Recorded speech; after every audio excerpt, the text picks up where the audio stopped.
Hello everyone, welcome to Educami. And in facts for prelim series, today we are going to read about particularly vulnerable tribal groups जिसको हम लोग PVTGs के नाम से जानते हैं. Now if you want to access all the free resources given by Educami, all you need to do is scan this QR. If you like this video, you can hit the like button and you can subscribe to the channel. Now, according to anthropologists and sociologists, India is a museum of ethnicities and races. We have significant population of tribal communities, around 8 to 9% of the total population according to 2011 census. तो हमारे आपको पता है बहुत distinctive population है, tribal communities है और ये पूरे इंडिया के ज्योग्राफी में जो है वो डिस्ट्रीब्यूटेड है. Now they have some specific signs such as primitive traits, distinctive culture, geographical isolation, shyness to contact with community at large and backwardness. Backwardness in the sense मतलब नॉर्मल सोसाइटी के respect में इनके socio economic conditions जो है वो इतना improve नहीं हुआ है. अब देखिए हमारे यहाँ जो है right from the independence government का एक नॉन इंटरफेरेंस का पॉलिसी रहा है with the tribal communities. Generally उनका मानना है कि इनका डेवलपमेंट जरूरी है बट एक certain level of government intervention ही होना चाहिए, उसके बियॉन्ड नहीं होना चाहिए. नाउ इस पॉलिसी को जिसको गवर्नमेंट फॉलो करती आई है that is called tribal Panchsheel policy. कभी भी आपसे यूपीएससी मेंस में इस पर क्वेश्चन बन सकता है तो आपको पता होना चाहिए कि ये पॉलिसी क्या है. बेसिकली ये पॉलिसी है जो कि फ्रेम किया गया था by prime minister Jawaharlal Nehru. उनके हिसाब से उन्होंने बोला था कि these should be the 5 points जिसको हमेशा गवर्नमेंट को ध्यान में रखना चाहिए while framing the policy for the welfare of tribal communities. इसमें उन्होंने बोला कि सबसे पहले allow to develop on their own genius.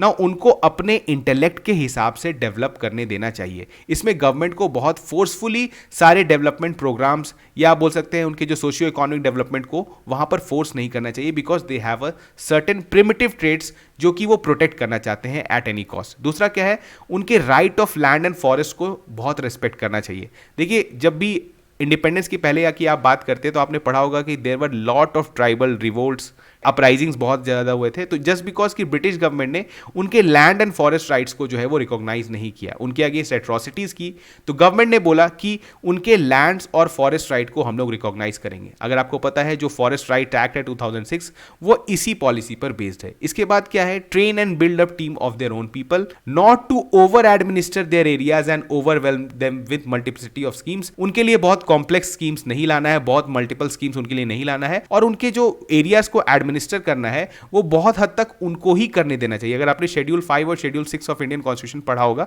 तो वो इसी पॉलिसी पर बेस्ड है. इसके बाद क्या है, जज the results not by statistics और amount of money spend but the quality of human characters involved. तो these were the 5 Panchsheel policies जिसको आज के टाइम पे भी हम लोग फॉलो करते हैं while framing the welfare of the tribal communities. अब देखिए यहां पर आपको पता है president from time to time commission बैठा सकते हैं to look into the matters of tribals in our country. तो 1973 में कमीशन बनाया गया था, देबार कमीशन, और इन्होंने जो है पूरे ट्राइबल कम्युनिटीज का जो है वो स्टडी किया और इन्होंने रिपोर्ट दिया कि सर्टेन ट्राइबल ग्रुप्स हैं जिनको थोड़ा सा गवर्नमेंट असिस्टेंस का जरूरत है, स्पेशल असिस्टेंस का.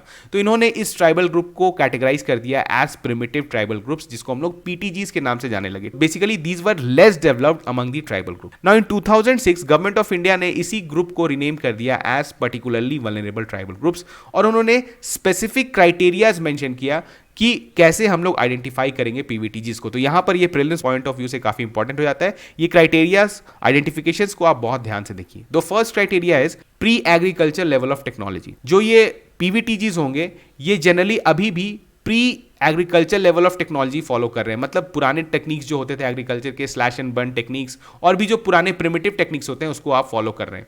इसके बाद क्या है, low level of literacy. Third is economic backwardness and fourth is the most important criteria is a declining और स्टैग्नेंट पॉपुलेशन. मतलब ये जो ट्राइबल ग्रुप है या तो इनका पॉपुलेशन स्टैग्नेंट रहा है या फिर डिक्रीज होता गया है इन पिछले कुछ सालों में. तो these are the criterias to categorise a tribal group as a PVTG. Now there are, अब देखेंगे बिगिनिंग में देयर वर 52 सच ग्रुप्स. उसके बाद 1993 में 23 ग्रुप्स जो है उसमें ऐड किए गए थे. तो टोटल अभी हमारे कंट्री में there are 75 PVTGs out of 705 scheduled tribes. The most important part है कि ये कितने स्टेट्स में है, ये 18 स्टेट्स में डिस्ट्रीब्यूटेड है and 1 UT that is Andaman and Nicobar islands. अब यहां पर मैंने आपके लिए लिस्ट डाल दिया है, देख सकते हैं आप डिफरेंट स्टेट्स में जो है ये डिफरेंट पीवीटीजीज एग्जिस्ट करते हैं.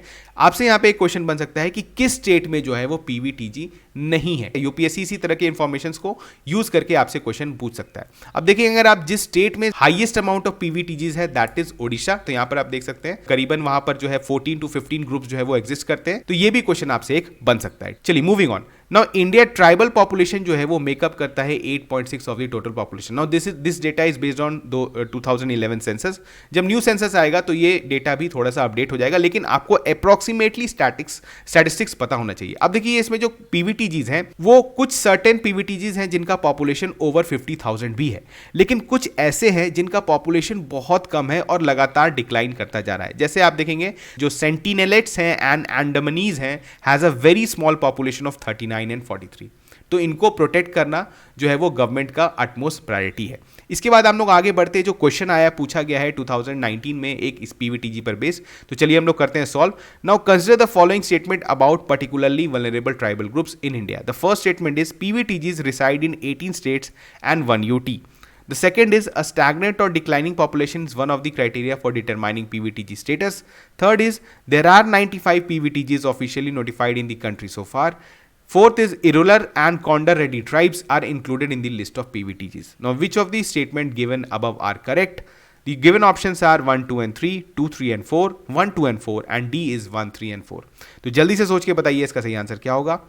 नाउ अगर आप स्टेटमेंट 3 को देखते हैं तो there are 95 PVTGs officially notified in the country so far. अगर आप इस नंबर को जानते हैं तो आप ऑप्शन 3 को इजीली एलिमिनेट कर सकते थे। तो अगर आप ऑप्शन 3 को एलिमिनेट करते हैं तो आप देख सकते हैं, स्टेटमेंट 3 को एलिमिनेट करते हैं तो ऑप्शंस आपके पास कौन कौन से बच जाएंगे, ये जो है वो आप एलिमिनेट कर दिए, उसके बाद बी आपने एलिमिनेट कर दिया और उसके बाद आपने डी भी एलिमिनेट कर दिया। तो सिर्फ आपके पास एक ही ऑप्शन बचता है, दैट इज 1, 2 and 4। और डेफिनेटली ये सारे इन्फॉर्मेशन जो है वो सही है, तो इसका सही ऑप्शन क्या हो गया 1, 2 and 4।